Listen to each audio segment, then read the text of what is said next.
the homegrown paradise of Vicki Stone. Hi. Vicki, tell us a little bit about your garden and how long you've been gardening. Okay. Well, we've been in our home for 25 years, and we have 2 acres of land, of property. I started gardening back in the late 80s, and when we came here, I had lots of room to plant stuff, and I found out that Longwood Gardens offered classes in ornamental horticulture, and I took full advantage of that. I mean, they had tremendous classes. I just, picked up a lot from going to visit other people's gardens and reading and taking these courses, and that's, basically how I learned, and experimenting, a lot of experimenting, a lot of making mistakes. So now I'm at the point where I'm just trying to maintain it all. I don't do a whole lot with annuals or pots or things that need a lot of care and feeding and maintenance. It's just I don't have the time. So even prior to now, for the last 10 years, I've really focused on shrubs and trees, because they really are the backbone of any good garden. And then the other focus I have is on native plants that are native to this area, because they are very low maintenance and very important for the ecology and so forth. So so that's where I'm at now, just trying to keep it maintained and keep the deer off of everything. Did you start off with an interest in flowers, or did you really have an interest in horticulture in general? It's funny, when I was thinking back on this the other day, we rented this little house in Stamford, Connecticut, and I dug up this little patch of ground because I wanted to grow herbs. So it started with herbs, interestingly enough, and then of course flowers. Who doesn't love flowers, So I just dig up little areas around this house and plant flowers, and then vegetables, So I just was self-taught. I remember reading Organic Garden magazine. I don't even know if that's still around anymore, but I would read that cover to cover, and like I say, just a lot of experimentation. So yeah, and it's just, my focus has changed over the years. I mean, it's just a natural thing, Sometimes you just get more interested in one area than another. Definitely. Yeah.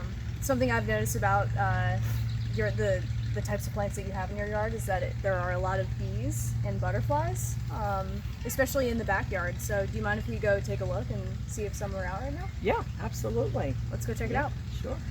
The pool area, years ago I decided I wanted a butterfly garden up here, and of course that has morphed over time to pollinators, because it's not just butterflies that are pollinators.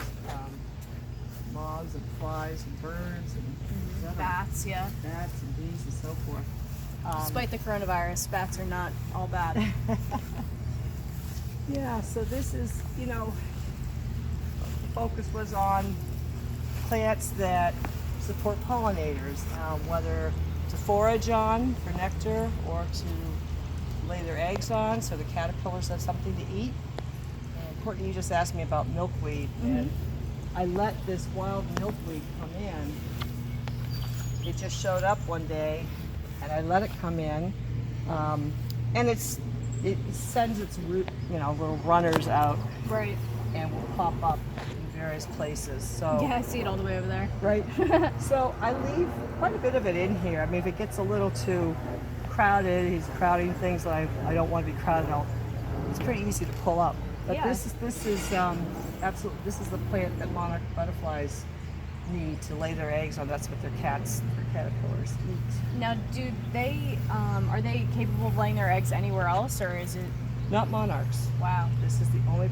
So this is the wild milkweed, Sleepia syriaca. But then there's swamp milkweed. There's the annual milkweed. There's several kinds that you can grow. I have swamp milkweed is down there in that basin garden where it stays kind of damp. But got a lot of this wild milkweed up here. Yeah. Yeah. That's awesome.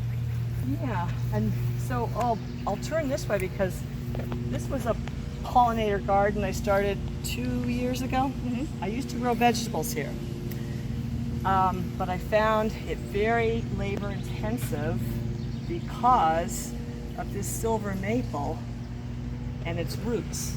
And I don't know if you know, but a tree like this can send its roots like 10 feet out beyond the canopy. I had no idea. So every time I put a spade in there or tried to dig it up and turn the soil, I was Mighty. hitting Yeah. roots. And then even when I put vegetables in there, the tree was taking all the water. Yeah, So during the droughty times, I was watering. I bet. Yeah, there's Yeah. so many species. So I said, to heck with it. I don't have to grow vegetables. There's only 2 of us here. And I got wildflower seed through John Sheeper's kitchen garden. They have these mixes for Yeah. like to attract pollinators or hummingbirds or songbirds or whatever. And it's just a huge mix of different types of wildflowers. And I just, I love that idea. yeah. It's like a salsa garden, but for flower gardeners. Yeah, and things are just starting, just on the verge of blooming. Usually that bee balm will come first. It'll be a little while before the echinaceas bloom, asters. So some of the things you recognize, and some of them are like just unusual little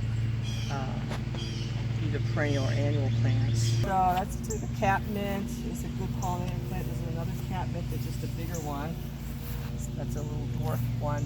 And then I'm growing some Mexican sunflowers back here. I started from seed. Cool. If you come back here in August, they'll be like this. Oh, great. They'll Yeah. be like 10 feet high, big orange daisy-like flowers. Ooh, orange And, is the best. Yeah, and again, pollinators love them.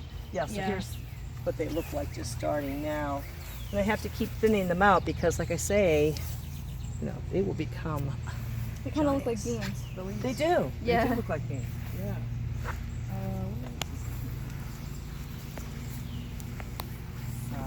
Mortithonia. I was hedging my bets. I was trying to put it several places to make sure it would come up. There's breeches. This is a canthus. I don't know if it's that great of a pollinator plant, but I took a chunk that was doing badly somewhere else and put it here, and it's gone to town. So Yeah. he's going to stay there. Purple cone flower. This is Joe Pye weed. It's just getting underway, and again, like a few months from now, that'll be 7-8 feet tall. That's good for native insects. Yes, when Yeah. it flowers, the butterflies love that. There's like some more growing over there against the fence. Butterfly weed, just your typical orange butterfly weed. This is a larkspur, another self-sower.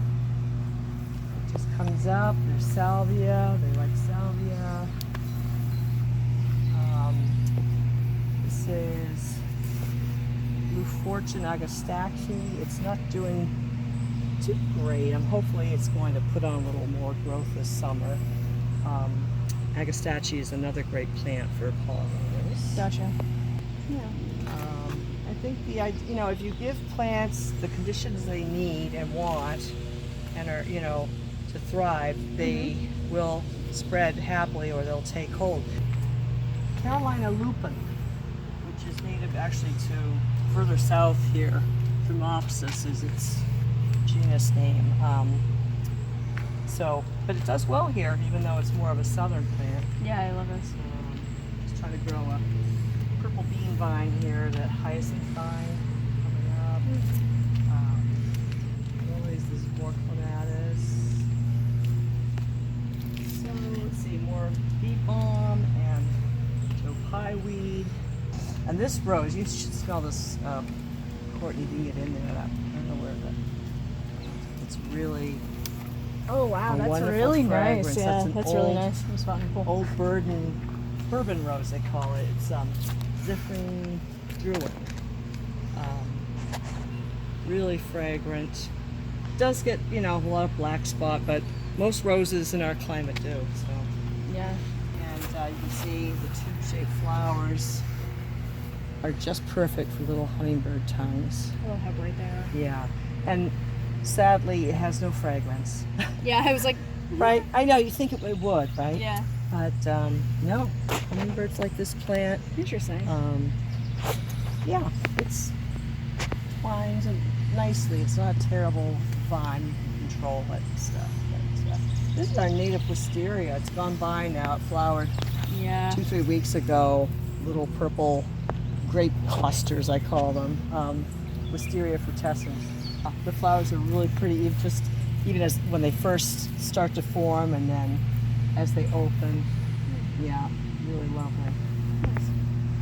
Well, there's never a dull moment here.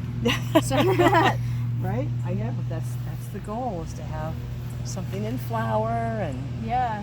to enjoy. Yeah, timing it Yeah. out, thinking about seasons, and Yeah. most importantly, getting rid of grass. Yes. Yeah. But I've done my best to reduce the turf in this garden. Oh yeah, you've absolutely put it to good use and brought in pollinators and Yep.